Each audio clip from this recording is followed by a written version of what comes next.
Good afternoon, everyone. Thank you so much for joining us here in the second day of Equator Symposium online series.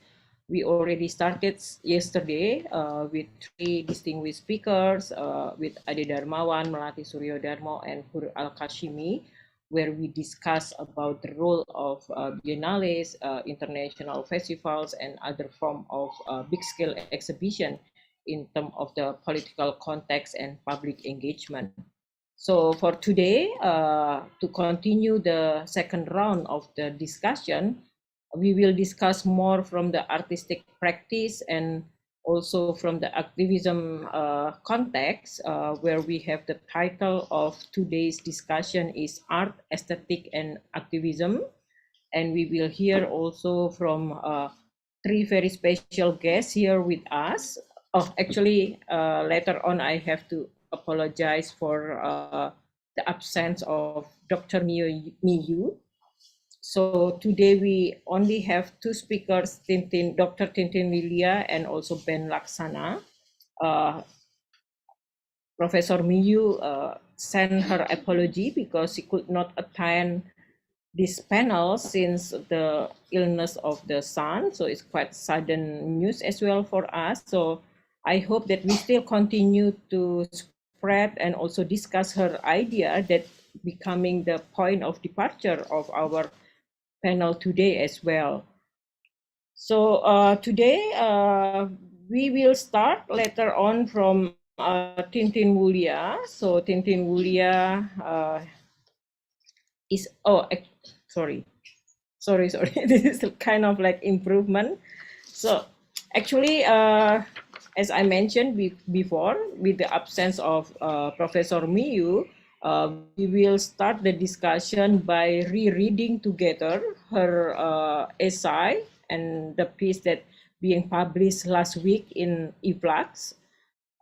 And then after that, we will hear from Tintin Wulia from her artistic practice and how the idea of art, aesthetic, and activism entangled together in different, not only the medium of the art, but also like her standpoint as an artist. So it's more like looking into the general point of view of an artist in response to social political context. And later on from Ben Laksana, he will share with us his recent research that being your dissertation, yeah, for the PhD in Victoria University of Wellington, New Zealand, where he looks on the idea of student activism, the student movements, and how the student movement not only using like the idea of propaganda, but as well as reaching out to the artistic practice to be able to reach out bigger audience and bigger awareness of the public in different issues. So I will start sharing Miyu's articles here. I hope you all can see already. So for us, when we read the critics by Miyu about documenta published in eFlux, it is interesting on how she connected the social political context in Indonesia that also somehow influence the conceptions of collectivity and artistic movement in relation to the idea of aesthetic that being shared between the art historian in Europe and in Asia, and how the differences, similarities, and the different translations of the context of what is politic and what is aesthetic. So from this article, actually, then I start with our colleagues in the Symposium Steering Committee, including Ben, and also Mita Budiarto, Irham, as well. How can we extend the discussions on the points from use essay able to talk about the complex relationship between art practice and social movement. So I think it's very interesting to look into how Miyu here departing the idea or the critics from relationship between the global north and global south, and how the big exhibition or big institution in the global north somehow create the stereotypical presentation on how the art from the global south should be presented. I think from this,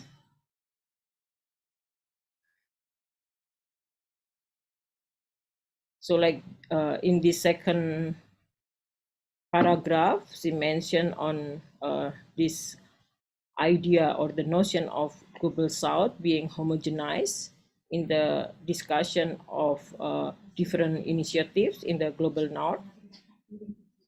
And later on, she started to bring us to the socio-economic context on the idea of lumbung, that becoming the core point of Ruang Rupa's curatorial perspective for Documenta 15. So in this alinea, in this paragraph, for example, Miyu starting the history of collectivity, looking into the establishment of Ruang Rupa after the New Order, just 2 years after the Reformation, and how the situation at that time somehow looking into the different practices of activism with the emerge of foreign funding bodies, local government agencies, and the private sector. So it's kind of like the new situation after the heavily censored movement under the new order. And then from those political contexts, she came to lumbung as the central concept of documenta, and how lumbung itself generate and discussing the situation post new order policy on the food politics. Because during Suharto, for example, he created this kind of utopia on the self-sufficient food policy that somehow it, there is the risk for the ecological context. And then from there, Miyu bring us to the history of the concept of collectivism itself in Indonesia. So she started from very early with the Sanggar Indonesia Muda in 1946, and then going more and more to the newer generation, where in the context of the art scene, before the collective, we use also the term artist-run initiative or alternatives as part of the artistic movement after the new order.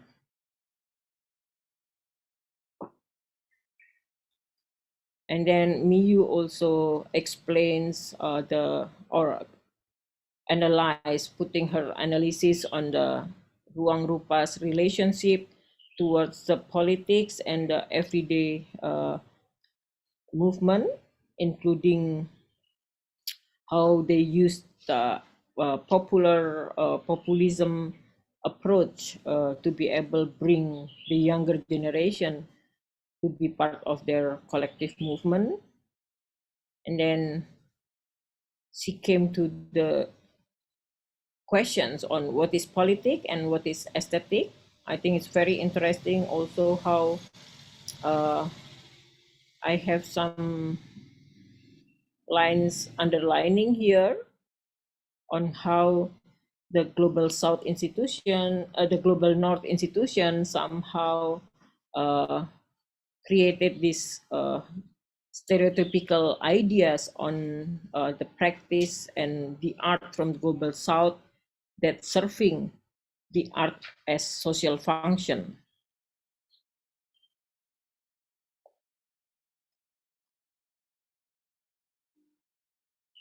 And then, yeah, more and more to some of the example that being presented in documenta. One of the big example is from the Jatiwangi Art Factory, that their works largely presented in documenta, not only in the exhibition space, but also some other gatherings and meetings and initiatives, particularly related to their idea of the new rural agenda.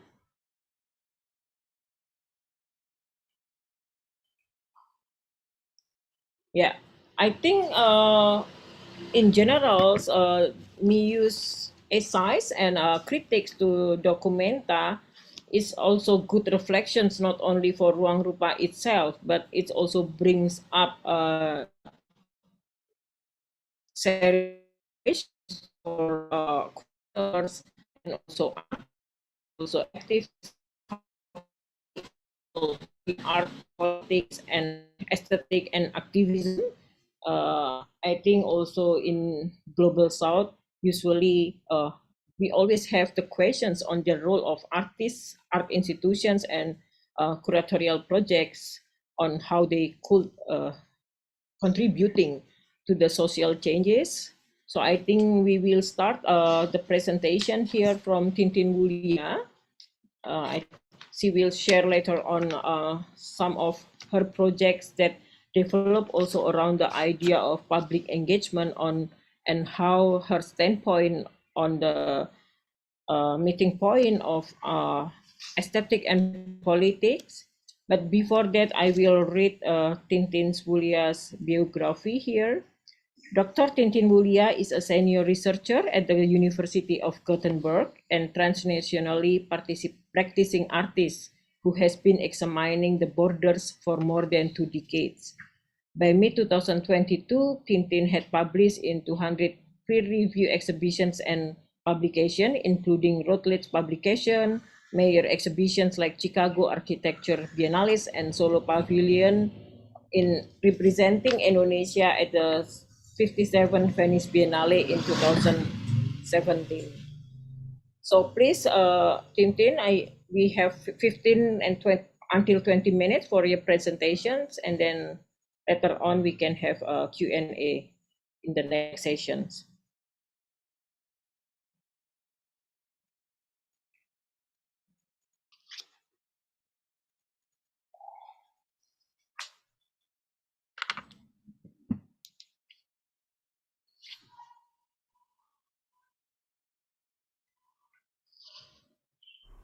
Okay, can you hear me now?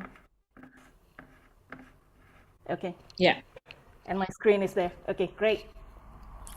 So thank you so much, Alia. Um, well, I'll just start right away.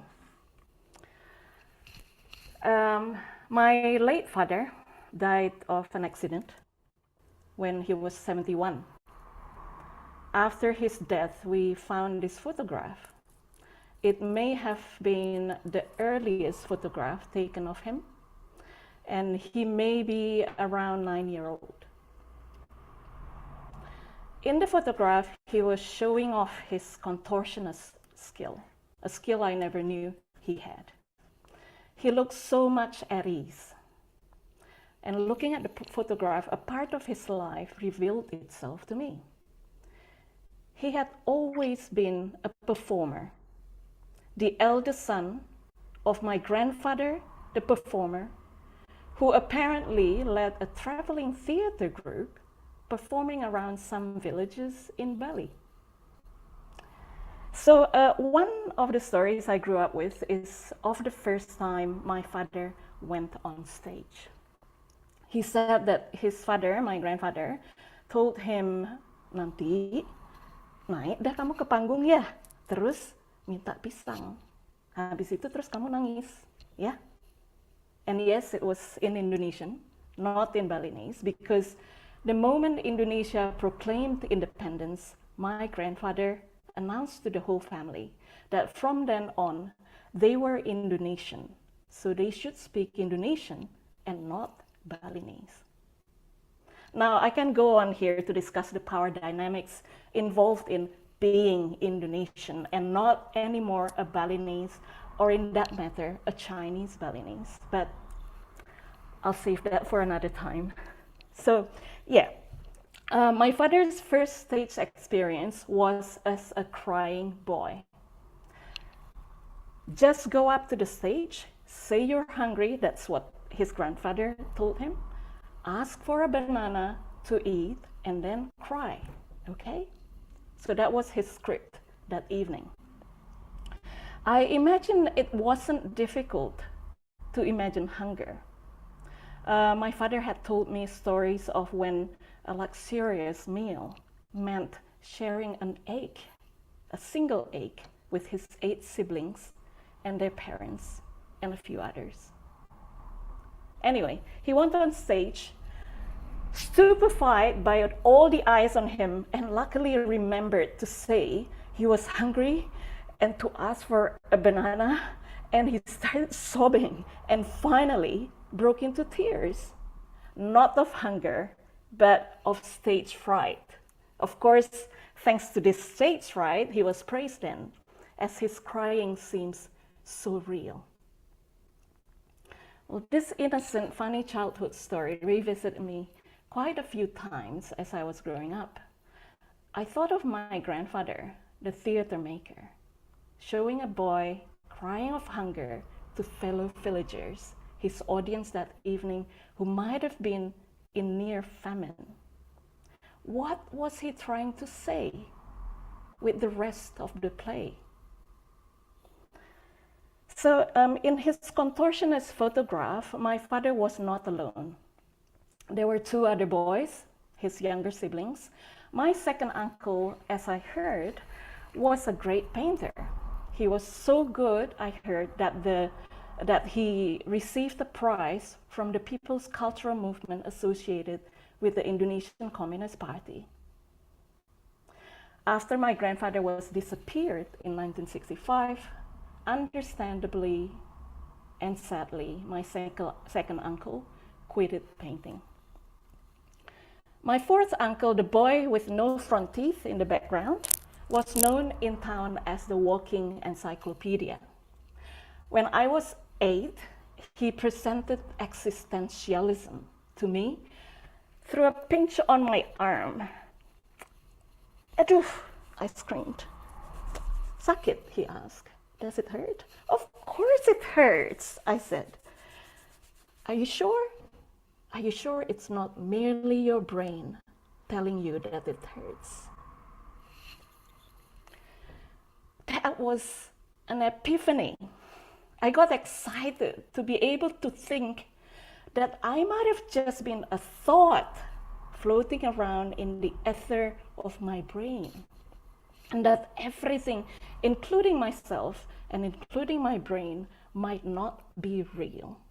And that gave me permission to leave my body behind, at least for a bit, but my whole body, including my slanted eyes, which I hated so much because so many people seemed to dislike me only because of them.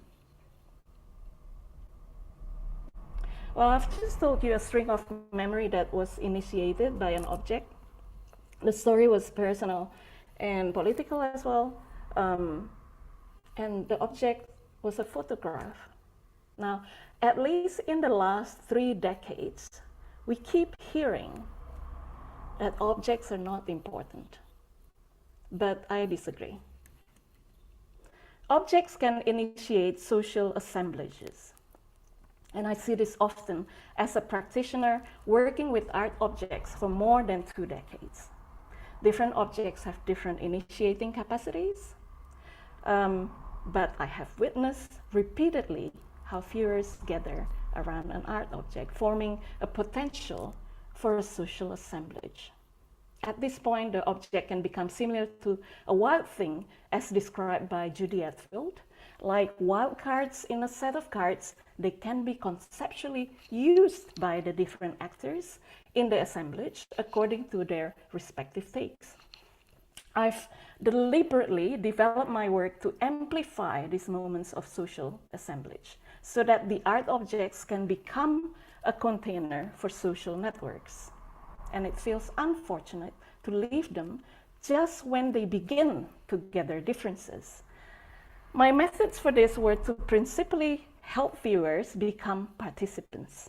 And this include performances where participants are encouraged to touch and modify the art objects, personalizing these objects to the extent that an ownership is developed, at which point they can then bring these art objects home as mementos. When art objects strengthened with performance are brought outside of the white cube, art objects will rely more on aesthetics in their initiation capacities. Now, what is aesthetics? I would put it very, very simply. Aesthetics is the opposite of anesthetic. That substance, that's injected to us before a surgery to numb our senses. So, an aesthetic object is a symbolically condensed social meaning in material form, which strongly stimulates human senses because there is something in excess of the visible. My workshop performance, Make Your Own Passport, for example, has been staged in public places where people are usually visually alert, like shopping malls. So the iconic assemblages, colorful passport-making kits, initially act as visceral portals that catch unsuspecting passersby. At this point again, aesthetic objects are like Atfield's wild things. The function of aesthetics perhaps stops there. If viewers are contained a bit longer, seeds of hybridity emerge. Objects now tease out the varying interpretations. As passersby become participants, the aesthetic objects become similar to boundary objects. Objects that allow different groups to work together without consensus. Each participant, a social actor, already contained within this social performance, finds different associations depending on their respective cultural repertoires. These performances, however, sustain even further. The process of working on the passports together transforms them into being binders for conversations between diverse participants. Let me read a few comments that I received. I have not thought so much about the difference in status between countries as I have a high status citizenship, Sweden. I realized that I was downgraded when I got a Chinese passport here, but I am very happy that I got citizenship at all. I could have drawn stateless. Very interesting, thank you. Very nice and mindful moment to use your hands and concentrate on making a passport, and during which you have time to think and exchange with the other passport makers next to you. I didn't know people were stateless, actually. Invaluable to get to hear the experiences and situation of someone currently living in Sweden with stateless status, to hear his story, his plans and ambitions, how Swedish law has affected him. I have been thinking about citizenship a lot lately with the presidential election and applying for a green card for my husband. This artwork helped me process my feeling and feel less alone. Talking about our views of the world drew each of us, all very different people, together organically. At this point, the passports are not a boundary object anymore.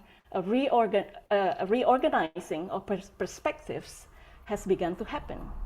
So while a boundary object is a common thing that is disinterested in consensus, these passports have become something in common, shared between the participants, initiating a reassembling. I'll go back to reassembling later. Well, this is the point where the objects within an assemblage bring out and begin to cultivate hybridity. At the end of each human participant's engagement with the workshop performance, they would have made their very own randomized passport booklet that they can take home. A new personalized object is born as a material reminder of the exchange of different worldviews, where participants as one reflected, learned a lot, and have got a nice memento. So these mementos, moments of hybridization made material, are iconic and even personally iconic. As iconic objects, they will continue mutating to be wild things or boundary object, while on a former participant's bookshelf or in a handbag or as a notebook used to jot down someone's thought. Because to follow Sarah Ahmed, affect is sticky, a glue that binds ideas, values, and objects. Now, how does this mutation happen? I think of these mutations as micro shifts of objects' identities. So in Stuart Hall's two modes of identity production, the necessary discovers the common historical experiences, but a fully constituted identity, distinct in place of another, is impossible because identities are always relational and incomplete, as Lawrence Grossberg explains. Now, I'll also bring in Donna Haraway's post-anthropocentric framing on identities. This is beautiful. Organisms are made, Haraway said. They are constructs of a world-changing kind. And she continues, any objects or persons can be reasonably thought of in terms of disassembly and reassembly. What does this disassembly, reassembly look like? Okay, so now, during one of my first performances of Make Your Own Passport in 2014, in two bordering cities of Windsor and Detroit in Canada and the US respectively, a man barged into our booth in the downtown farmers market. He was clearly enraged. Well, we had rows and rows of passports assembly kits on one of the folding tables, and some participants were making their own passports, and they were having conversations on their new randomly assigned citizenship and statelessness. And the man saw us from a distance. He rushed in, looking for someone to perhaps complain to, right? So others in the booth understandably shied away. And no one dared to take a picture, of course, but as the artist who created the work, I felt responsible to engage. The man's booming voice reddened his own face. He angrily pointed at the passports and accused me of smuggling people across the border, which was a very appropriate mise-en-scene, just a 10 minutes walk away, separating the city, which was Windsor, and there's a history connected to it as well, separating the city, which was Windsor, and the country, Canada, with their better social security system, from the bankrupt Detroit, USA. So I tried to explain, well, sir, this is an art project, which made the man more outraged. He jabbed me with a question most artists would fear. How can this be art? And he stomped off, clutching his shopping bag of organic vegetables. So I pondered his question for a while, and I distilled two observations on the incident. Firstly, the man's rage was a result of an aesthetic, in the sense that I've defined the opposite of an aesthetic, right? So, secondly, the main producer of this aesthesis was my passports, the main materiality of the artwork being staged, the artwork's thingness, what attracted him. So the passports within the context produce some kind of aesthesis that activates this man's senses deeply, making him emotional simply by the sight of them in a market booth a short distance away from the border. Invoked by this agentic thing in the assemblage, the enraged man poured out his anger on me, a complete stranger, apparently someone he thinks responsible for perhaps disassembling something in himself, and the question he posed certainly reassembled something in me. These are two of the intermediaries of an aesthetic reassembling, evocative aesthetic and the thing that produces it. The thing here doesn't only produce aesthesis, but further, through this aesthesis, the thing connects me with another actor. We become participants as the thing becomes an interface. Through this interfacing, associations are traced, identities are reassembled. This aesthetic interfacing is what makes a thing in common. So, to further discern the role of aesthetics in this micro shift into becoming something in common between participants, I took my aesthetic objects out of the equation in a study in Hong Kong. I looked for a naturally existing object in everyday life that could be a common object. Because of the prominence and distribution of cardboard waste in various places across the city, I suspected that it was a common object. The multiple locations hinted at mobility, and the actual movement of the cardboard waste being delivered to recycling points by waste collectors confirmed it. As I follow the cardboard waste, I see how the cardboard waste enters different regimes of value in the different nodes along the informal trade route. At the shop, it was waste, then a recycling commodity on the waste collectors' trolleys. Once it entered the Filipino domestic workers' node, where they spent time in the weekends, it became material for shelter, before shape-shifting again into becoming recycling commodity. Now, Arjun Appadurai's description of the shifts of objects' significance is very, very well known, of course. However, the micro shift of identities I experienced was distinctive. The moment I started drawing on the cardboard waste, their material and immaterial identity began changing. Something that merely shielded us was transformed by aesthetics into being a gift, so full of meanings, imaginal and emotional, that one of my hosts requested to keep it to warm her tiny cold room at her employer's house. In the next note, the drawings on the cardboard waste surface also raised questions and conversations.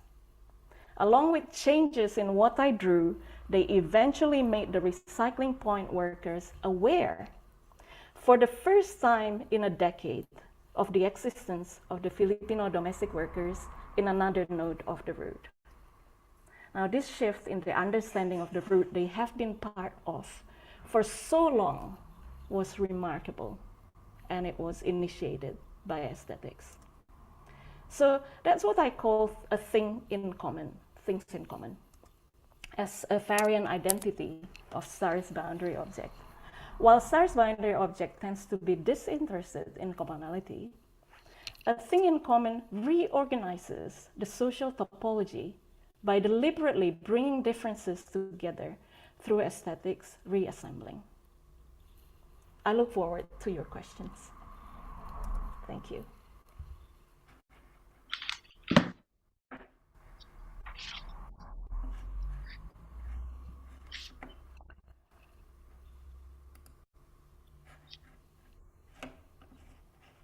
I can't stop sharing screen. Thank you So very if much, someone- Tintin. Yeah. Thank you. Thank you very much, Tintin, for your beautiful presentation. And I think I actually participate in some of Tintin performance, and it's very interesting to hear some response from different part of the world. I think that's also quite interesting how one object or project somehow perceived differently by people from different contexts and personal history, as your story with the man. I think that's really quite dramatic situations in the end. Thank you very much. I think from Tintin's presentation, we can also somehow compare, or not directly, maybe theoretically comparing the notions of aesthetic and activism, but how art projects or how artists create something, situations or the space for the gatherings of the meeting that cannot really be somehow they face in the common context or from the authority from the state or city. I think one of the most interesting part of Tintin's project is also the activations of different spaces on how she imitates like space like markets or under the bridge or uh, park park or garden in a way that people involved and thinking about their roots and identity. So thank you very much. The next presenter or responder, actually, in the beginning, we asked Ben to respond to uh, Miyu's essay and also Tintin practices and look into from his point of view as a researcher that recently involved in many different social movements, student movements that in a way also inviting or reaching out to the artistic practice as part of their way of advocating social problems. So Ben Laksana is a doctoral student at the Victoria University of Wellington, New Zealand, with research interest in intersections of sociology, education, and the youth. He has over 8 years of experience as researcher and educator, and he has worked with variety of local and international organizations. So please, Ben, you can start to give your comments. It doesn't have to be like presentation. As we mentioned before, it can be more conversations, how you look into the idea of activism in terms of the art practice, but at the same time, how you see the activism and social movement also generate something from their collaboration with artists or cultural workers. So please do, you have like maybe 10-15 minutes to start, and then we have the Q&A later on. Thank you, Balia, and thank you, Tintin, for your wonderful presentation. I haven't really looked at your work, but really interested in your work right now after having you sharing your work. But yeah, just following up from what Balia said and explained, I've been really interested in looking at also the role of art in activism. I don't specifically have a presentation, but I do have a couple of photos that I wish to share that can perhaps evoke some more questions for all of us and actually for me, because I came here with more questions than statements actually, which I hope that we can discuss a bit more later on. Oops, sorry. Let me just cancel. Share. Okay. Cool. Can everyone see this? Okay. Yeah. So, I mean, if we look at how art is basically used within activism, and I'm taking examples of Tolak Omnibus Law, which basically tries to push back against the Omnibus Law, which sadly has passed back in 2020. And there's the initial one in Gajan Memanggil in 2019, which was part of the Reformasi di Korupsi in 2019, which tried to push back against the new laws, the RKUHP, which again, they tried to do this year as well. But these are a few questions that I took from the internet. Again, these are not my photos. A few photos that I took from the internet, again, which are not my photos, which perhaps can evoke some kind of discussion later on about the role of basically art in activism. So what I found so far is that art in itself is a method to convey information, knowledge, which includes emotional knowledge as well within activism. It is in many ways also a teaching tool, a pedagogical tool to teach, and not just simply to convey perhaps, but also to rattle, shake, to disturb our ideas of reality. It forces us, or at least the activist hopes us to have this question our ideas or our sense of reality. In any ways as well, it is also a provocation to think, which I personally believe is the essence of education. So art in activism is a form of counter-education. It is a form of counter-pedagogy that supposedly forefronts counter-knowledge. It is also about saying the hushed, quiet parts loud as well. It is an attempt at also at solidarity, public awareness. But, you know, all of these, I guess, purposes of art, or at least hopes of using art within activism, actually forces me to question the role of art in conveying the message itself. Is it effective enough to actually convey some sort of political message when you use art in public spaces? What kind of art is needed in a society when you live in a society that has been robbed of their ability to understand art as an important factor in social critique? What is the role of art, and what kind of art is needed to have us engage in a society that has been suppressed or oppressed, not being able to critique itself? I was also tickled a bit when in Tintin's presentation earlier about can our entrenchment in art actually anesthetize us rather than awaken us as well? You know, can we, you know, engage more in art? The more that we engage something in art, whether it be political art, critique art, or anything, but actually move us away from critique as well. So, I mean, these are actually the question that has been raised when looking at the role of art within activism. And it's interesting as well. So from there, you know, you can see that in order to, let's say, engage in art, and I'm gonna, let's say, use this photo as an example.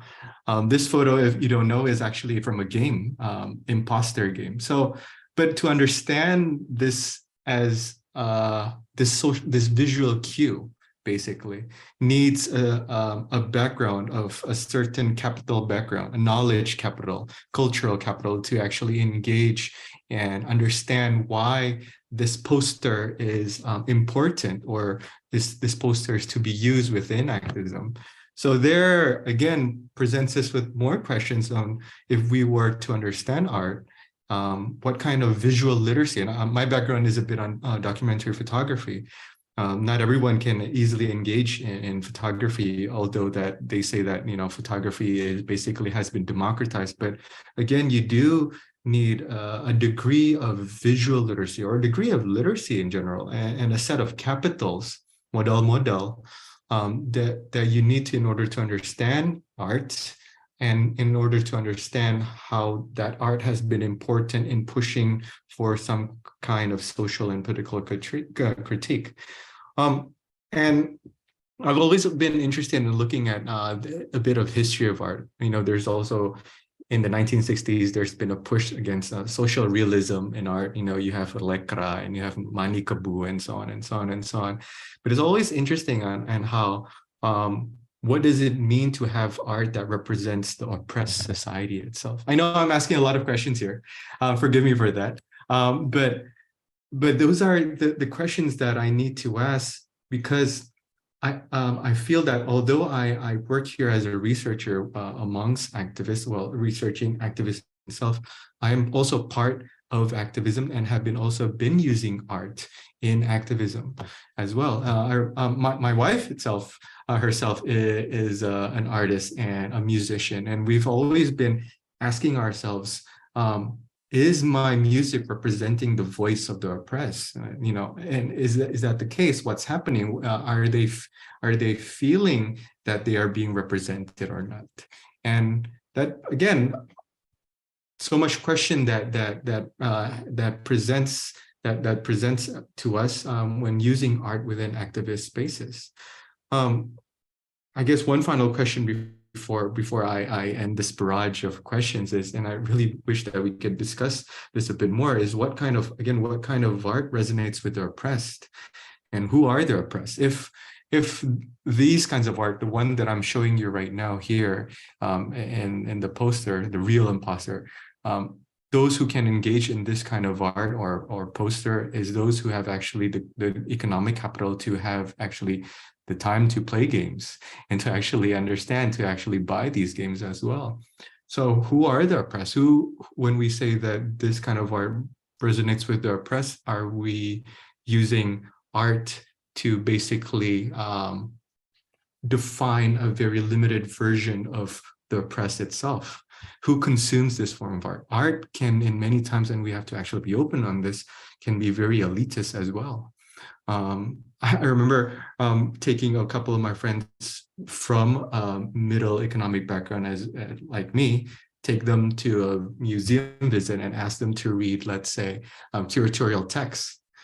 Who is that text for? You know, we have to be open as well on this elitist vocabulary that's been used within curatorial text. But again, the work itself purports itself to be resonating the work of the oppressed. But again, is that really the case? So to end this, basically these questions, there are layers of literacy, there are layers of capital that we really have to really look at in order to understand the role of art and its relationship with activism, politics, and so on and so on. Because you do, in essence, need to have a degree of privilege in order to understand art as a political, I guess, act. Yeah, as a political act. I guess that's it from me. So, but yeah, happy to really discuss about this a bit more. Yeah, Tintin. Can I? Okay, can I just go move this forward, Alia? Yeah. Yeah. Yeah. Okay, great. Should we close this first? Okay. Yeah. Okay, so Ben, I'm actually maybe a bit more familiar with your work than you are with mine. We Thank have you. actually shared one of your Benang Merah podcast, and Oh, by thank we I mean 1965 Setiap Hari, a collective that I co-founded with Ken Setiawan, and now there are 10 of us. Maybe some of us is here. I haven't seen the whole audience, but if you are, hello. So yeah, there was a podcast about Budi Satwati and prisoner in Indonesia, and so that was really relevant to us, and so we shared it. Thank you for making that podcast. Pleasure of mine. Anyway, so well. I would maybe I would start with a fact that what we call as art now has been actually intertwined with activism. Not only now, like I mean, maybe in the bubble of art we think that now now that socially engaged art has been so popular, it's been what is it like co-opted by activism as well. They use now they use art as well, but no, that has been like socially engaged art as a as a genre has only been there for maybe 3 decades, I think. But the use of art in activism has been, well, I mean, it's been maybe the I don't know, like maybe, remember Plato, for example, wanted to ban poets in the city. That's because, poet can disrupt, politics, basically. And so it's been there forever, right? Well, not forever, I guess, but, it's been intertwined for a long time. And well, I think in the 90s, I think. Oh yeah, and there's also this like big field of contentious politics studies where well they haven't really analyzed how art is used in activism and social movements, but they have actually what do you call that analyzed and study how activisms work and how social movements work, and even what works, what usually don't. And like, I mean, this is like a big study since the 90s. Oh well, maybe more. But I'm looking at like Charles Tilly, for example, and which I'll come back to later. I mean, this is not like, this is just backgrounds basically. But your question is with that the imposter thing, for example, and like looking at I mean, bringing someone who doesn't have the class privilege to understand curatorial notes in a gallery, which like well, and this is another background. Unfortunately, I think aesthetic objects are not the same as art objects. And a lot of art objects are not aesthetics, I think, like, a lot, and as you said, exactly, a lot of art object actually numbs you. It's actually not only not aesthetic, but it's anesthetic and anesthetize you, right? But this is where it's really interesting, I think, if we think of art object and aesthetic objects. I think the potential exactly of objects, not let's not talk about art objects, not aesthetic objects, because there are degrees of strength. I think there's a degrees of potentiality, right?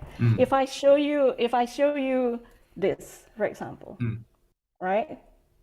It's an object that as well. It's a glass. It might actually, like spark some other memories in you than in me. But if I show, for example, bear with me, this. Can you see this? It's something else. The kinds of memory that is, what do you call that, invoked.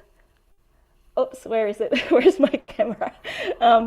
It's actually, like, it can be quite specific, more specific than this, right? Oops, where is it? Anyway, a passport and a glass. Yeah. So then the play is there. Like, how do you use these objects? Let's not talk about art and aesthetics. How do you use these objects? Susan Lee Starr's study on boundary objects is exactly this, basically. But she doesn't go into, like, sort of looking at what potentials, can be explored further. But basically, for example, a specimen in a museum. That was one of her studies. It's looked at by the viewers of the museum and the curators and the scientists differently, right? But they become a meeting point. So, and this is where, like when in my research, this is the core of it. It becomes a meeting point. Sometimes I hide in art. Sometimes I say this is art, because, like this is, I thought it could save me, for example, from this man who's really angry, but no, I don't think so. But nevertheless, it actually proves that the passport is aesthetic, right? Yeah. Maybe I'll stop there first. I do have other points, like further points, but I guess we can also open this to the audience.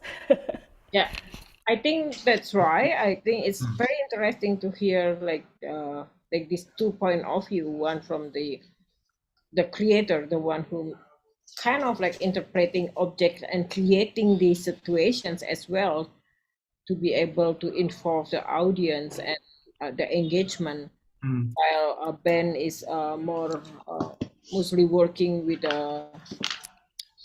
activists and also kind of like researcher that being kind of like collaborate with artists, but also somehow critically reflect on the use of the art itself. Yeah, I think now is the time for the audience to comment or to give more questions even as well. So it doesn't have to be like all the speakers here as resources, but more like how we open up questions and response and bringing different notions of what is art, what is aesthetic, what is politic and activism, that somehow I feel like throughout our discussion today is already overlapping in a way. Mita is raising her hands and okay, I think we start with Mita first before, if you and anyone who wants to comment through chat, please do so as well. You can also send your question in Indonesian and then we translate to English to the speakers here. Please, Mita. Okay. Thank you, both Ben and Tintin, for your wonderful presentations. I think there are a lot of really important issues being raised, and I think we are really lucky to have you both here to share your perspectives. Ini saya nggak tahu sih, kebanyakan audiensnya bahasa orang Indonesia atau enggak. Indonesia sih, tapi ada enggak ya. Jadi Oke. Anyway, jadinya saya campur-campur aja ya bahasanya. One of the obviously you both presented, the materials that you both presented are really dense, right? And there's a lot of things that one can take away from it. But one of the things that stood out for me just now, with my capacity to process all this information, which is very slow, is something that Ben said, which was, what is the role of art in a society that has been robbed of its potential to see art's potential as a form of activism, something like that. Ben, please correct me if I'm really wrong in my interpretation. But jadi kan pertanyaannya tuh apa perannya kesenian di sebuah masyarakat yang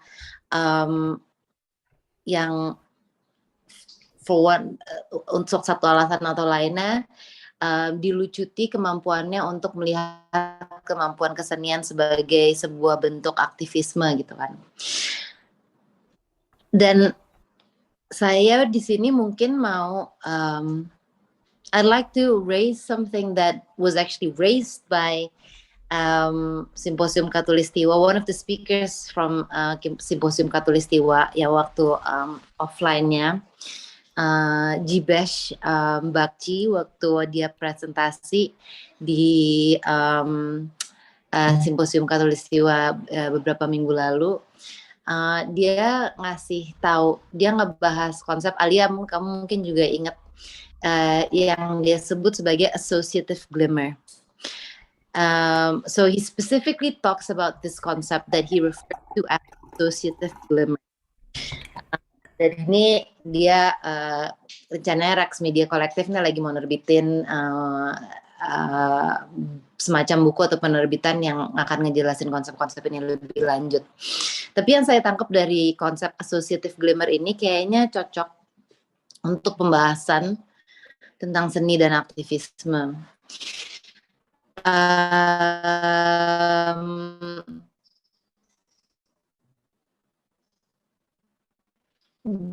Dia bilang, bukan dia bilang, interpretasi saya atas apa yang dia bilang atas konsepnya dia tentang associative glimmer adalah seperti ini.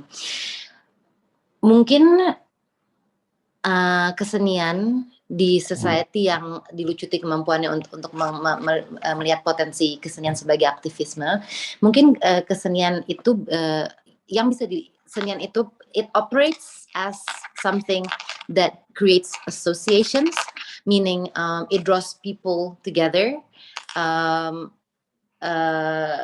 jadi dia tuh secara sengaja avoid dia secara sengaja tuh avoid kata kolaborasi karena menurut dia collaborative logic now it's so associated with productivity and division of labor and institutionalization yang jadinya tuh udah nggak terlalu relevan lagi untuk zaman sekarang. Jadi instead of using the word collaboration, he uses the word associative, meaning that art can draw many people together, and then I really like that he also uses the word glimmer. Dan maksudnya dia di situ tuh art art can produce this sort of spark, this sort of glimmer, something that and when something that sparkles happens, it glimmers. So art in this sense maybe can be effective as a form of activism when it creates this associative glimmer, when it brings people together, not in a collaborative sense because of the reasons that I just mentioned, interpreting Jibesh, and also when it creates associations and when it also makes something spark. And the concept spark is really important because the spark is ephemeral. It doesn't have to last forever. It sparkles gitu. Jadi ada terus kemudian tiada gitu kan. But when it sparks, something happens, and when that something happens, it becomes really important because anything can happen. And glimmer itu it's gentle. I think the concept of glimmer is really important also because it has a radiance, meaning that it radiates something. Jadi ada sesuatu yang terjadi. There's a glow, but it's also soft and gentle. Jadi it doesn't enlighten. Kalau enlighten itu kan kayaknya very strong. It's very dominant. A glimmer is softer and gentler. It's impermanent, but it's there.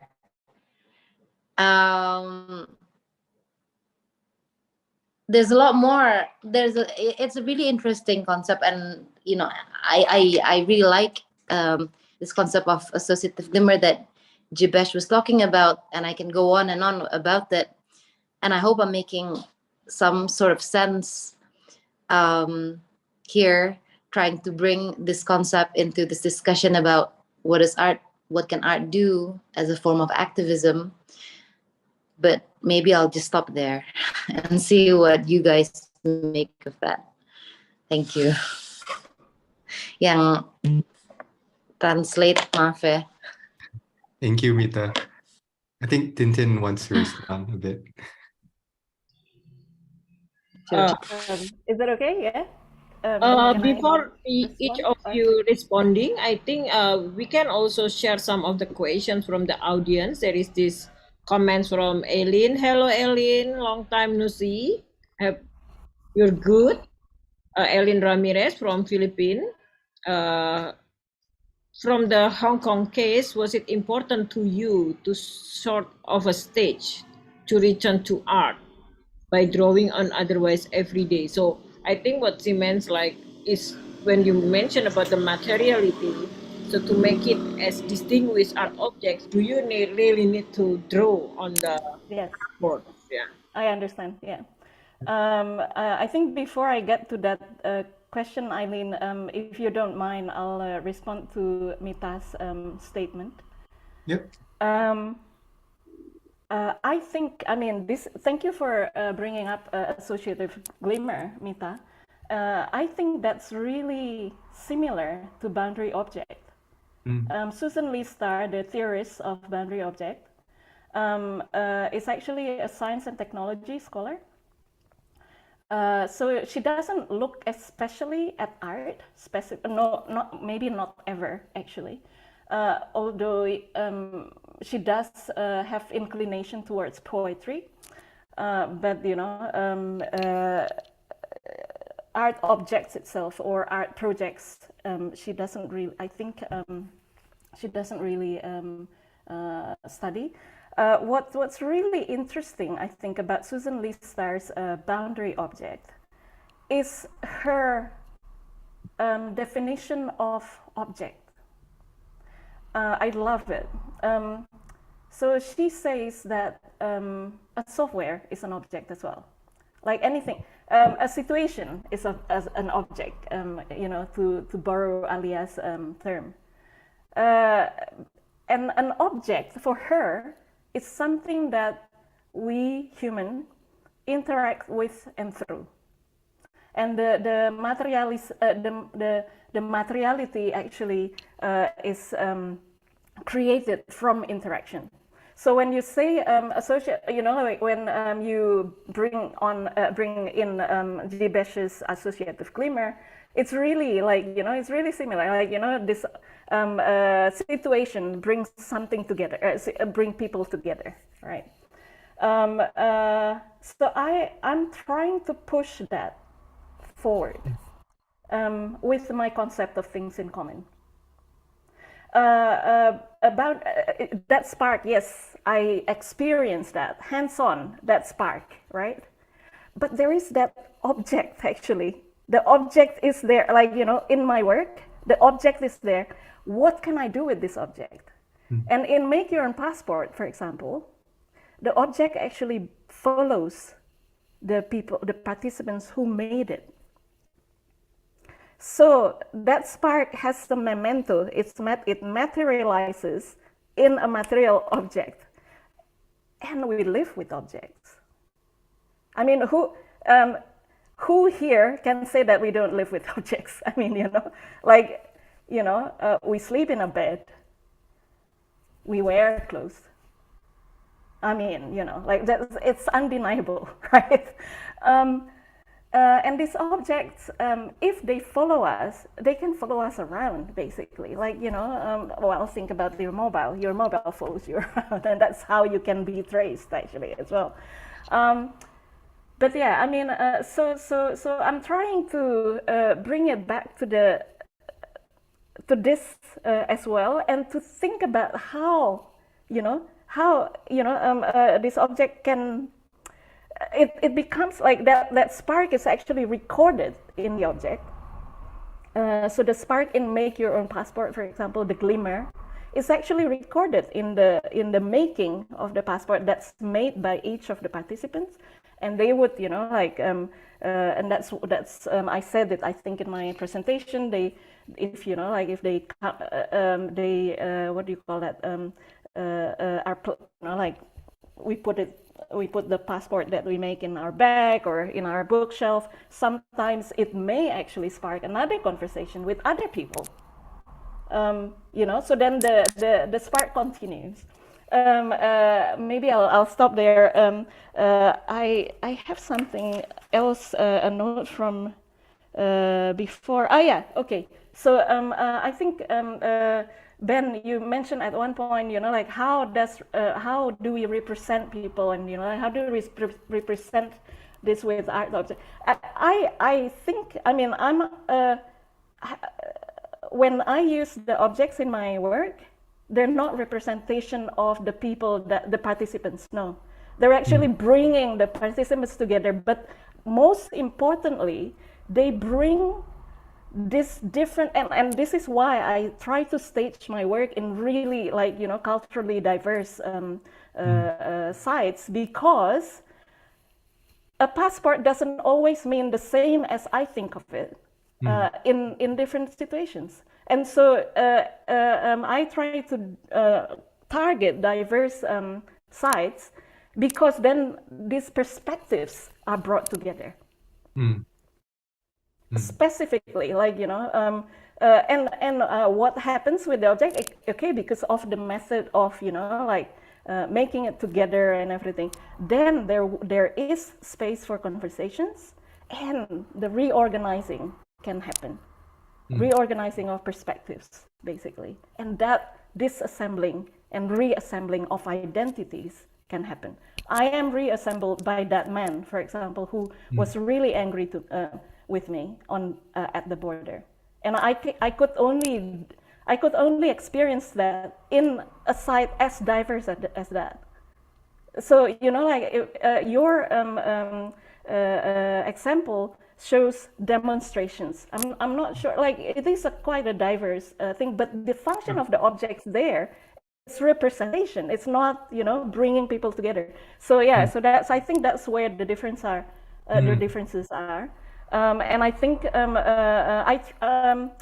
I don't think of representation really, like well, maybe I think of representation somewhere, like if I'm assigned a white cube, then the thinking is quite different. Then it is a specific audience. Then it depends on what you're assigned, right?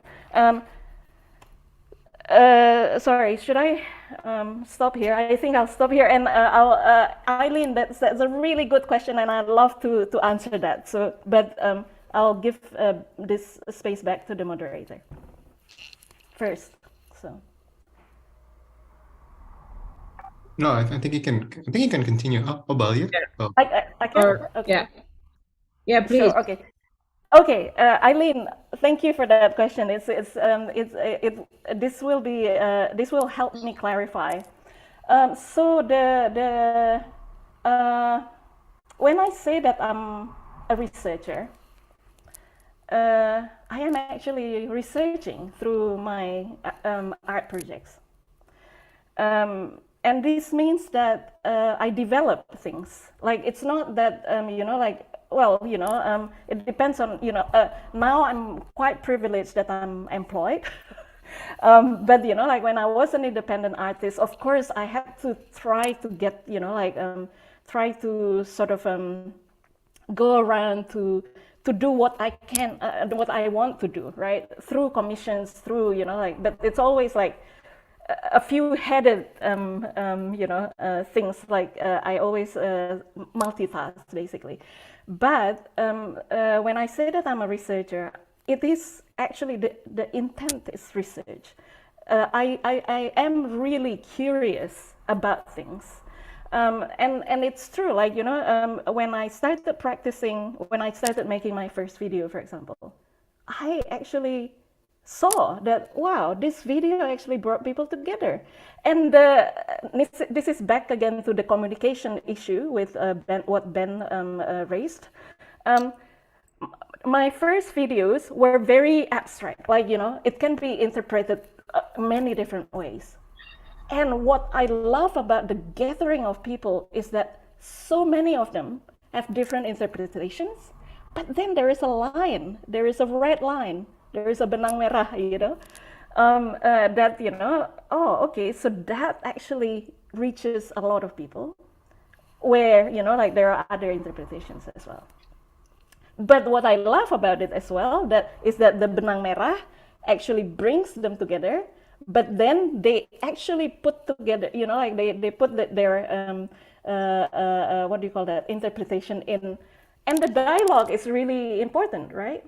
And so in 2002, I put together this short film organization called Minikino. And that's what Minikino did, like screening and discussion. And all screenings have to be accompanied by discussions. So creating the space is there. But, like that tendency of thinking about things in common has been there since the very beginning. But of course, that was 20 years ago. So, like along the timeline, I developed it basically. And now going back to Eileen's question that started all this. So in picking up from the Hong Kong case, was it important to you to sort of stage a return to art by drawing on the otherwise everyday non-art object? Just curious about the intervention logic. I never thought that I would be an artist. So still now, I don't think that, oh, I'm an artist, I have to be, like I have to do art or something like this. No. So the whole Hong Kong project, I was actually really curious about the object, really, like, the cardboard. I mentioned it, I think, in my presentation. So I started in galleries, of course, like I staged a lot of participatory projects in galleries. But then I was not happy about it because, like I see that, that potential for bringing different perspectives. And in galleries, in white cubes, it's very limited. Like, the social script is limited. People's attitude is actually set by the white cube already. And, the perspectives are already set somehow. And when I started going out of the gallery, and meaning this means not only outdoors, but also spaces where art institution is not involved. So basically, when I started going, then I started experiencing this, like the man who was really angry at me, for example. I mean, the man might actually not be a gallery goer, So no one would be angry at me in the gallery, for example. But I craved that. And I was thinking, okay, so in that stage, so I started Make Your Own Passport in 2014. And I started the Hong Kong project in 2016. In 2014 as well, actually, and then, but the Make Your Own Passport in 2014, and I was thinking, okay, it would be great, like, now I'm bringing things out of the gallery and out of the art institutions, in markets and everything, but it's still my object. It's still my, I know that passport is it's a boundary object. And I actually bring this, that's the intervention logic, right? The intervention logic was bringing an iconic object to a market, for example. Now, I was thinking, okay, so what if the object is not iconic? The question there is, what does aesthetics actually do? So what if the object is not iconic? It doesn't, it's like a glass, for example, like it's a very common object. And the cardboard is a common object. But in Hong Kong specifically, I saw indications that they're actually, they're common objects in root, basically. Different networks are associated with it, right? So then I was thinking, like, okay, so this is actually a really good place to ask that question. What does aesthetics do? And so basically, I started just, at first I was really afraid actually to get into the network. I was more familiar with the recycling points, and they were, they had more time to talk, like some of the people there had more time to talk with me, and so I started there. But I knew about this node that the Filipino domestic workers were on, right? And so I remember, so there, I found out, for example, that there are groups of Filipino domestic workers who just walk around. They walk around and they never actually sit down. and so I hung out with them, and then they were like, yeah, we don't like to sit down. We just walk around. And then, and then I started asking them, do you know any of those people, of the people who sit down in the shelter, in the cardboard shelters? And then they were, no, we don't know anyone. But and then I was like, yeah, I told them. So I'm an artist. I want to really know, how the cardboard waste work, and and they were like, why don't you just say hi to them? And I was, yeah, maybe I could. So and then I approached one group with the largest shelter. And so I said hi to them, and I introduced myself and my curiosity, and basically I became friends with them, and I hung out so much that I was eventually trusted to just what do you call that, keep their things, because they go in and out as well, and so I was left with their things. And then that's where I was like, okay, I am wondering about aesthetics. I'm supposed to be an artist. What do I do? So it was quite spontaneous. I didn't really think of it. I was like, oh, okay. So, and also at the time I was really I was really questioning also, I guess, like Ben did as well, what is the role, like art is so confined to the galleries and everything, but so I was like thinking, okay, so what should I do here? And I thought, oh, well, maybe I can draw. So I bought just some marker from like a stationery shop nearby, and then I started drawing. And what's really, really interesting is that shift. Like, I remember the day it happened, right? So in the morning, I started sitting there. And then, like my friends, my host group went in and out. And then, and I was there and I was like, okay, buy this marker. And then I started just drawing. And what's amazing was each time the Filipino host that I was with, I mean, I was there, so I know, like, I'm in the process, so I can't see it from the outside, right? But the group actually saw it in time lapse, right? So firstly, there's like just that blank cardboard, and then eventually, more and more drawings, and more it's decorative as well. And at the end of the day, someone actually said, and this is them, not me, someone actually said, wow, this feels so different. Aesthetics. This feels so different. The drawings actually changed the whole thing, the whole environment. The cardboard feels like curtain, someone says. No, it feels like wood, someone says. That's where I was like, wow, this is aesthetics, Like, this is something that makes us feel different. And, it's really, it changes the senses. So there was like a small finding there, right? But then, like my drawings change over time as well. And then because also this is also because of my interaction with the different host groups. To be precise, one of the host groups were more older women, and then when I started drawing, and usually with the other host groups, I started drawing, and then I give them the markers, and we drew together. So that's like doing something together.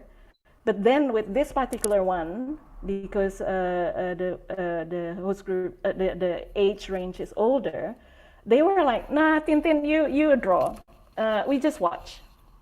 So, okay, so I started drawing, and at that point, my knowledge of the root was growing. And so I started drawing, and what I drew was the root. So for example, I drew the cardboard in the pot, and then, like how there, I don't have the picture here, but anyway, so, and they were like, oh, what is that? Oh, this is actually, like the very cardboard that we're sitting on in the pot. So they're, like put into bales, and then they were, what do you call that? Brought to the port, and then they're sold there as well. And then one of the first questions was, how much do they sell it in the port? So and then so I thought, okay, wow, this is changing something as well. But because like I was already like in the root at that point, and I know that the drawings are actually the drawings became markers actually, because like when they go to the recycling points, then I can actually see, oh, that's my drawing, that's that's from the domestic workers note, for example. And so basically, so I in the recycling point, the people also started to notice, oh, you're at first they're, oh, you're the one who drew this, okay, great, okay, and then, oh, you're now drawing the route, because they're familiar with the truck, for example, right, going to the port, okay. And then when they saw that drawing of the Filipino domestic workers note, they actually asked me, who are these women? Where are they? What are they doing? So, that's another, like function of aesthetics there, that is more communication as if we go back to Ben. Yeah, so I'll stop there. Thank you, Yeah, Eileen, for the thank question. you. I think in some part of the answer, Tintin also bringing us to the notion of the space and like how presenting the aesthetic or the objects, the exchanging roles of the object as well. So I'm interested to continue to bend on because somehow you have the experience on being in these two both sides of the activist and the artist side. And how do you see the difference when you work with artists creating something in the public space and somehow you already have the goal for such like political missions or social changes, like for example with the wadas when you somehow interact with the advocacy of wadas, you already have the goal, right? And then the art is somehow surfing on reaching the goal. And the other hand, also you go into museum or gallery, as you mentioned before, where you felt that the art somehow isolated and being seen more like as elite. So how do you see the notion of the space here in terms of the activism? Like, do you think is there any such potentiality or possibility that even in the gallery or in the exhibitions like biennale, triennales, it can be also part of activism? Actually, thank you, Valia, for that question. Actually, that was a question that I had for Tintin, actually, the exact same question, because I was really interested in how imagining the role of space in changing art itself or art making itself. I can imagine if we take the Filipino domestic workers and have them actually make art within galleries. Will that actually change the art itself or the process, the art making itself? So I think related to that question, and what Balia also asked about activism and art and spaces as well, is that what's interesting is that when making art outside of galleries, what I've also founded was that their main goal was politics itself. Their main goal was a degree of social change. That was their end goal. They had this thing inside their head, basically, a desire inside their head and hearts, basically, to have art to push to or help them push for social change. So aesthetics basically followed their politics. And that's why they're quite open to any kind of aesthetics when it comes to using art within activism. If you look at demonstrations, you have poetry, you have street theater, you have posters, you have graffiti, you have all sorts of everything basically in activism, which basically shows how their art basically follows their politics. Now, is this possible within galleries and biennales and so on and so on? It depends. It really depends on what kind of gallery itself. There are some galleries that are a bit more exclusive. There are some exhibitions or biennales that are a bit more exclusive as well. It depends on the degree of freedom and openness of of the biennale itself on not just the forms of art, but also the message that they want to convey itself. And it also depends on I know there are some activists / artists who do not want to engage with the government or do not want to collaborate with the government itself, which also presents another issues when we talk about festivals and their fundings and biennales and their fundings and galleries and their fundings, which comes from the government. What happens then when activists have to actually collaborate with the government, which actually may erode their political message as well? So there are actually lots of stuff that needs to take into account, that needs to be thought of to actually say that it's possible or not possible for activists / artists to engage in biennales, and is it possible to actually be a bit more critical within these spaces, because it really depends on those spaces as well. That's a very hard question to answer, because it seems that I don't want to represent all activists itself, because I don't, it's really hard. I think like Tintin, it's really hard to consider yourself as an artist. I don't really consider myself as an activist as well, but I do work closely with them, and I've seen how they struggle to find that balance between their, I guess, political freedom, and their freedom to actually say and do what they want, but also their need for more exposure, which can be which they can get within more larger spaces such as galleries, exhibitions, and biennales, which has its own issues as well. So yeah, I guess it's very context dependent, and it's very dependent on the activist itself. As well. Yeah, I guess that's my answer to that. That's my short answer to that. But yeah, I think I have a question for Tintin. I mean, what are your thoughts on the role of space in changing the meaning of art itself? You know, I know that some kind of art that resides or made outside of the art scene, when taken to the art scene, can actually result in a certain numbness of the art itself, or a degradation in their political message. What do you say about that? Is that actually possible, or am I just saying nonsense here? Or yeah, any thoughts on that?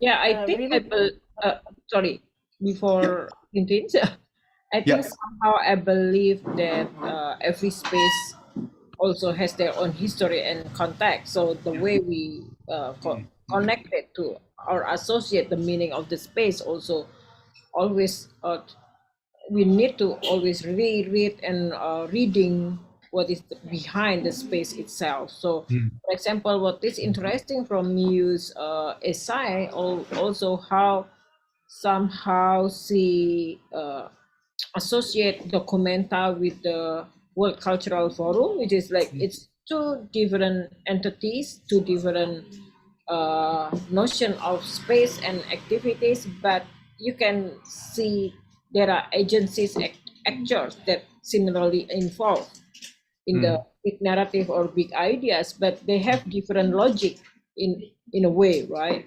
So I think that's also interesting on how every artist or every activist, they have also their own standpoint of the space, as also me, for example, as curator, as biennale organizer, more and more we are thinking that the exhibition space also bringing like certain degree of requirements on how you choose artists, on how you choose artworks, and if you want to engage public, also there is this consideration of what kind of space that you are working on.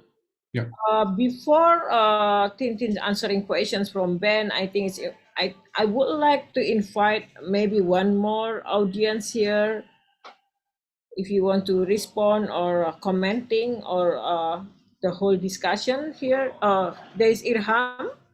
Irham, silakan mau bicara bahasa Indonesia atau meneruskan Inggris. Ya,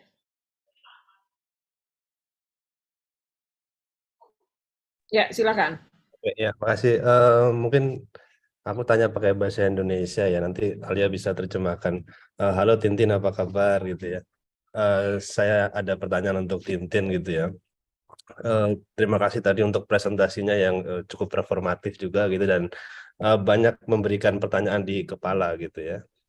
Tapi mungkin saya akan bertanya sesuatu yang bertolak belakang dari itu gitu ya. Kayak misalnya bagaimana kemudian Tintin melihat ya pentingnya karya seni itu sebagai sebuah arsip gitu, yang dia sifatnya tidak temporer gitu. Jadi seperti halnya kita membaca novel atau menonton film gitu ya, sebuah karya itu bisa menjadi titik untuk refleksi gitu ya, dan dia menjadi sebuah output dari sebuah pengalaman si senimannya itu gitu, dan dia bisa diarsipkan, ya dia bisa katakanlah dimuseumkan, disimpan untuk dibaca kemudian hari sebagai satu cultural archive gitu ya. Mungkin itu aja, terima kasih.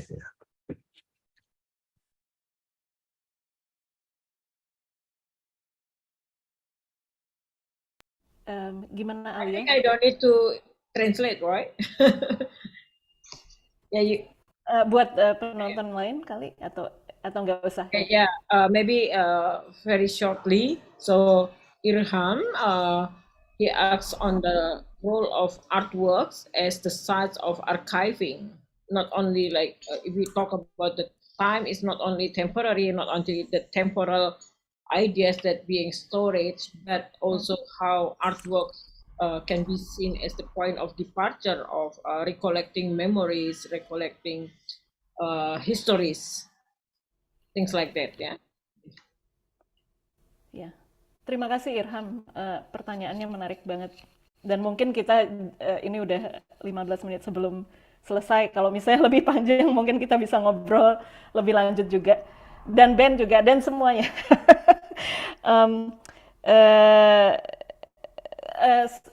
Exactly what Alia said. So it depends on context, I guess. I think well, now that I'm an artist, so basically, like when someone commissions something, then of course the commission becomes a boundary object, right? So I come with something, and then the commissioner comes with something, and and I come with my wants, and the commissioners would come with their wants. So then we need to be aware of that boundary objectness, basically. I think that's what I can say to Ben's question. What I can add to Alia's comment on Ben's question. For Irham, I think that's also like the same thing. So it depends on context. So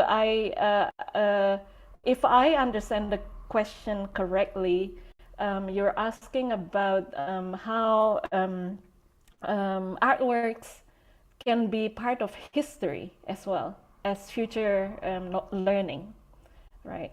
So I guess the way the art industry works now, it's it's definitely happening that of course some works are collected and some works are not collected, and they will be like the works that are collected might be part of history, basically. The thing is, so I maybe I can also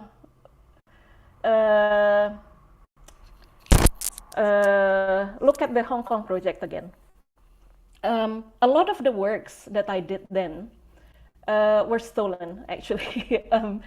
Well, not stolen. I mean, like some of them goes to the recycling point, and then they go to the port, and I follow them. That was the point, basically. I follow them, like in different forms. Basically, they became bales and everything, and then they were, like, what do you call that? Absorbed into the recycling industry, which is one of the biggest, more richest industry at this point in time in our world now. And so basically, some of them are actually stolen on the streets when they were kept for the next week, for example, because some of the cardboards were sort of reused in the Filipino domestic workers node. And so in that process, when they're like piled up in the trolley and parked for the week, at some points, some of the works were actually, and we can see that actually people actually went through the through the cardboards and found the drawings that they like, sort of like, because it's not always the drawings that's on top, right? So that was taken. And so I would imagine that they become like personal collections, maybe private collections. But at the end of that project in 2016, because every single day, every single day actually, the truck goes to the port, right? And then it passes by the Hong Kong conference center, convention center, but it never goes in, right? And Hong Kong Convention Center is actually the site of Art Basel Hong Kong, one of the biggest art fair in Asia. And so I thought, oh, okay, this could be an intervention back to the art world, basically. And it's quite interesting what happened there, because the logic of the project is that, okay, so afterwards then it goes to the port, and then it goes to the port, and then it becomes absorbed by this recycling industry, right? But then at that point I was thinking, oh my God, all these stories and all these materialized stories will be gone if I do that. If after the exhibition in Art Basel Hong Kong, it'll just go to the port.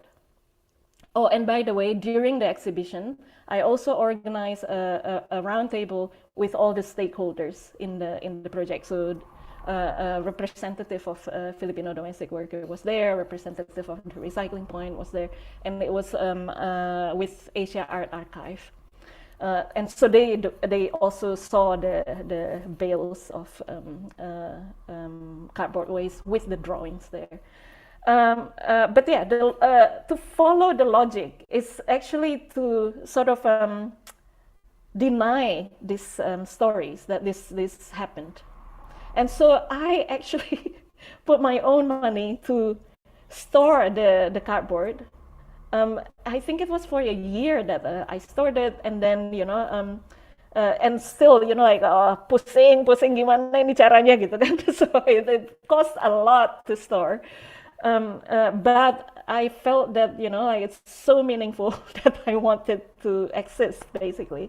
Now the compromise is basically then it's absorbed into the art industry.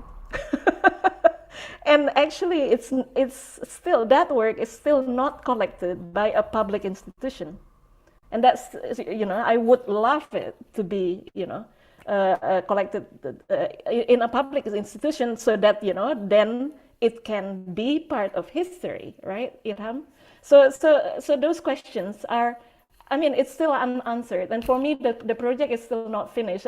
So sometimes I say that the project runs from 2014 to 2016, but like most of the times I say it was started in 2014 and still ongoing. So yeah, I hope that I don't know if that doesn't answer, at least it opens more discussion. Thank you.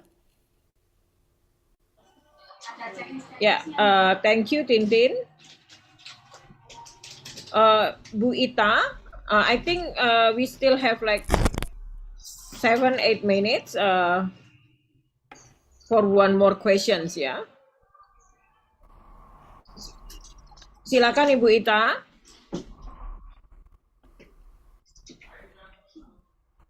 Masih di mute, Ibu. Masih mute kayaknya, Bu. Ya. Oke, baik. Saya ingin mengungkapkan tentang bagaimana tadi yang sudah dinyatakan oleh Alia tentang konteks history dan archive. Dan ini sangat penting. Maaf, saya bukan seniman dan saya hanya seorang sejarawan biasa.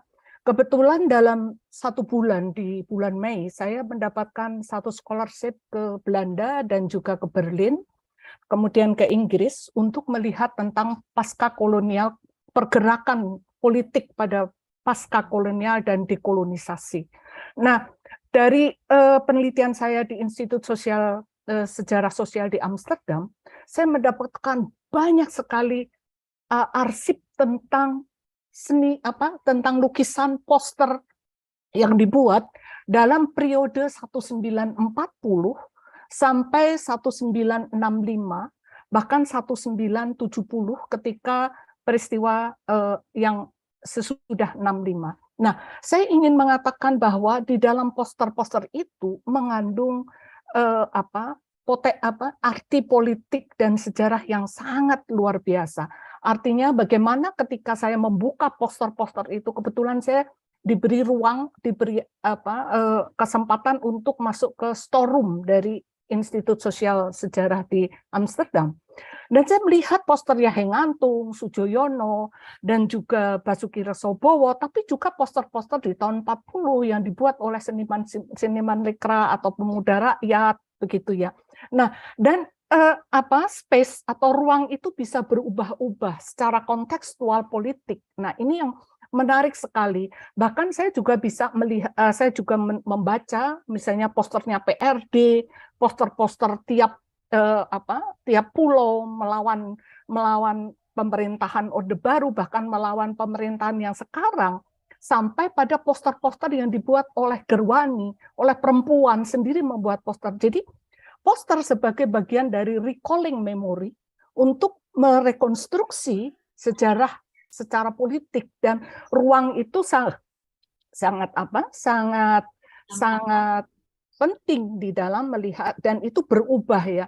Nah, ini yang sering kita tidak membicarakan itu, dan saya menarik sekali diskusi ini saya ikuti karena kita mempunyai kekayaan yang luar biasa tentang poster bagaimana seni menjawab persoalan-persoalan politik dan aktivisme. Ini yang saya kira kita punya kekayaan yang luar biasa. Dan misalnya poster di British National Library, di situ menyimpan poster-poster dari tahun Asia Afrika, dan juga di Colombo di Sri Lanka itu juga menyimpan poster-poster dari Asia Afrika, yang itu sangat penting di dalam kita merekonstruksi kembali tadi seperti Saudara Ilham katakan tentang arsip poster, dan bagaimana kita dari arsip poster itu kita bisa merekonstruksi kembali sejarah yang terbaru dari perspektif politik ketika zaman itu. Itu saja Mbak Alia, terima kasih. Ya, terima kasih Bu Ita. Mungkin sesi ini sedikit penutup, kita bisa bicara Indonesia aja ya. Jadi saya kira juga ini berkaitan dengan gagasan tentang ruang tadi ya, bagaimana sebenarnya ruang-ruang pameran bisa mengaktifasi sejarah, mengaktifasi kesadaran dari publik gitu. Nah, berkaitan dengan apa yang disampaikan Bu Ita, kan memang kalau dalam konteks seni yang mapan atau terstruktur, ruang-ruang ini diciptakan dalam museum atau perpustakaan atau ruang-ruang publik lain yang memungkinkan masyarakat untuk bisa datang ke sana dan mengakses arsip-arsip itu. Memang di Indonesia sendiri saya kira kita memang tidak punya satu museum publik yang didedikasikan untuk seni dan sejarah gitu ya. Jadi selalu dia masuk dalam kategori lain. Kadang ada di Museum Nasional, kadang ada di Museum Stovia atau yang lain. Nah, saya kira kadang-kadang kami sendiri sebagai penyelenggara biennale sering berpikir bahwa kita bisa menggantikan fungsi-fungsi semacam itu. Tapi kan memang biennale ini sifatnya temporary ya. Jadi kita memang hanya 2 bulan. Tapi setelah 2 bulan itu bagaimana gitu. Dan tentu saja karena kami bersifat temporary, kita tidak punya infrastruktur atau fasilitas untuk restorasi atau penyimpanan, yang saya kira kalau kita bicara arsip itu juga menjadi satu pekerjaan rumah yang penting gitu ya, bahwa arsip itu harus dirawat karena kita merawat sejarah, merawat pengetahuan, merawat kehidupan orang-orang yang berjasa untuk di masa lalu. Saya kira ini yang kemudian juga bisa membangun dialog di masa depan, bagaimana keterhubungan antara peristiwa seperti biennale dengan ruang-ruang yang lebih formal, yang lebih lebih permanen seperti museum gitu. Misalnya di tahun 2021 gitu kita selalu punya ya tradisi memunculkan atau memamerkan lagi karya seniman yang dilupakan, yang karya-karya seniman perempuan yang mungkin tidak ada tempat dalam sejarah gitu, tapi kita merekonstruksi karyanya, tapi setelah itu disimpan di mana? Kan kalau bienal memang kita nggak ada ruang ya, kita hanya punya ruang ketika itu terjadi. Nah, saya kira di masa depan kita perlu memikirkan sih, memang mengadvokasi agar ada ruang-ruang yang terus-menerus membangun dialog antara para seniman, aktivis, dan orang-orang yang bekerja merawat arsip. Ini kita selalu tertarik dengan sejarah, tetapi kalau dalam 2 bulan setelah itu apa, itu selalu menjadi pertanyaan dalam penyelenggara bienal sendiri. Itu tanggapan saya ke Bu Ita, karena kita sering sekali Bu mengalami dilema itu, oh oke, kita merekonstruksi karyanya, setelah itu disimpan di mana ya gitu. Dan agar bisa terus diakses publik gitu. Iya, iya. Saya kira Tintin bisa cerita juga bahwa ide membuat 1965 setiap hari kan sebenarnya juga memindahkan ruang fisik ya. Kalau tadinya arsip-arsip ini hanya bisa dilihat orang kalau kita membayangkan ada museum 1965 seperti Ibu Ita dulu membuat museum bergerak gitu ya. Tetapi mungkin tidak dalam konteks digital seperti sekarang, kita mengimajinasikan satu ruang baru yang justru membuka akses untuk orang-orang tidak hanya di ruang itu, tetapi di seluruh dunia gitu.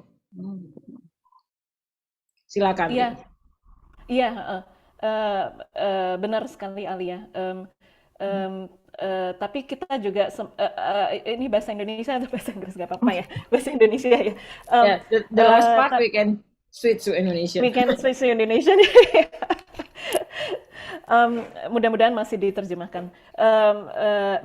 Benar sekali Alia, 65 setiap hari memang 1965 setiap hari memang berusaha bukan memindahkan sih, tapi mendiseminasikan cerita-cerita ini juga lewat social media karena jangkauannya itu gitu ya. Jangkauannya itu, cuman itu tidak seharusnya tidak melemahkan kebutuhan ini ya, kebutuhan atas arsip fisik, karena memang sekarang pun gitu ya di dunia arsip digital itu sulit banget dijaga gitu. Memang jangkauannya mungkin sekarang lebih jauh gitu ya, dan mungkin kalau kita pikir soal ini jangkauannya jauh dan bisa mendunia gitu, mungkin akan lebih banyak orang yang disentuhnya sehingga orang-orang itu juga membawa seperti tadi memento itu dibawa gitu di hidupnya masing-masing, sehingga perubahan itu dicapai lewat itu gitu. Jadi lebih ke partisipan publik ini gitu. Memang tegangannya itu kan di situ. Kalau kita simpan secara fisik di ruang di arsip publik gitu, arsip institusi publik itu belum tentu selalu bisa dilihat orang gitu, tapi jangkauannya akan lebih temporal ya, maksudnya ke depannya akan lebih jauh gitu, apalagi kalau dia tidak bukan data digital ya. Film misalnya dibanding video kan lebih gampang dirawat itu film gitu. Jadi secara temporal kita memang harus pikir soal arsip fisik itu gitu, tapi secara kultural saat ini gitu, bagaimana caranya kita mempengaruhi sebanyak mungkin orang gitu misalnya, sehingga perubahan itu terjadi dalam tingkat itu sosial jadinya gitu. Masuk akal nggak? Maksudnya bisa ini nggak ya? Cukup jelas nggak? Sorry. Ya, saya kira ini ya, kalau bagi kami gitu memang kelihatan sekali apa visi di balik 1965, dan ya kalau dalam konteks space tadi ruang, saya kira itu bisa sangat menjadi alternatif untuk membayangkan museum dalam bentuk yang lain gitu ya, yang bahkan mungkin itu menjadi ruang untuk meraih kebebasan isu kan, karena kalau mungkin kita membuat yang nyata, bisa nggak itu benar-benar diwujudkan dengan konteks politik di Indonesia gitu. Jadi saya kira sebenarnya ini juga strategi untuk menghadapi otoritas gitu. Itu juga sih. I think I heard that before from Tintin that you need to leave also sharply after 5. So that's also one thing I want to remind you, Tintin, that but because we heard quite long from Tintin, so maybe from the closing statement before we close the discussion, if Ben wants to pose some more questions or like giving the last statement before we close this. Last statement.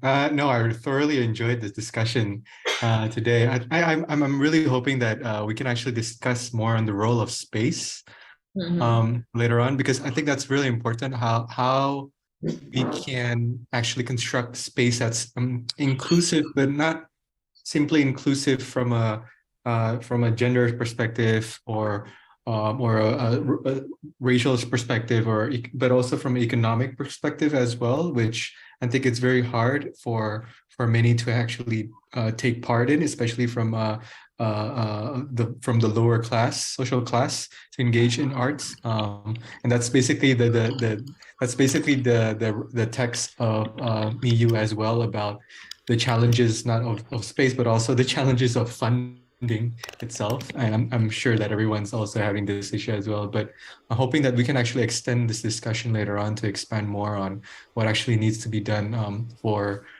poor artists. Many of them are in Yogyakarta.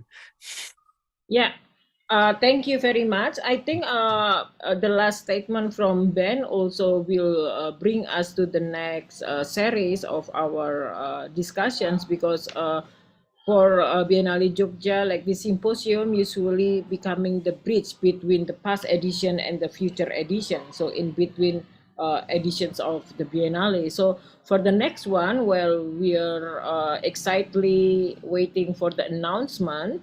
The next edition of the Biennale Jogja Equator will be more looking into different notions of the spaces, not only space as the physical reality, but also space on the idea on how we could connect more with the public, but also the history of the space itself, on the status of the politics, and many other things, because we will introduce you to the very new experience of the Biennale Jogja for next year. And I think Ben has delivered one important and significant questions on the notion of the space, where for us in the Biennale Jogja itself, his idea of thinking about the space of exhibition, of engagement also, after 10 years, now we are moving into like different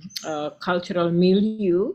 I think what we started 10 years ago, and the status and the situations and Jogja today is very, very much different.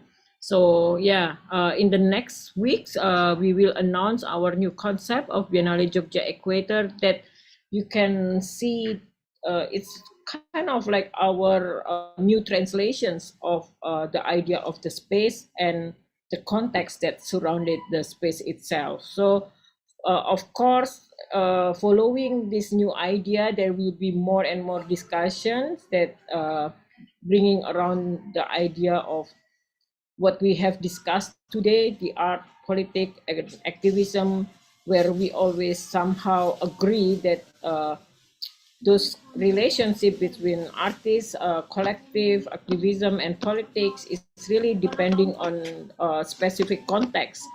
So while we are exhibiting projects or artwork in one place to another, there is also the demand for the translations of the context itself. So it's not only bringing object moving from one place to another, but also how we could engaging and transforming or communicating, if we use that word, to new audience every time we move the space.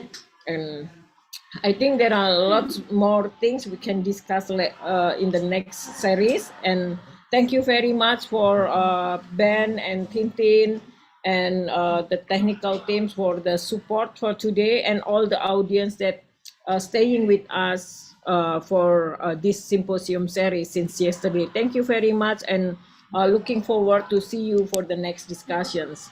Thank you. Good afternoon. Good evening. Thank you. Bye. Bye. Bye. Thank you.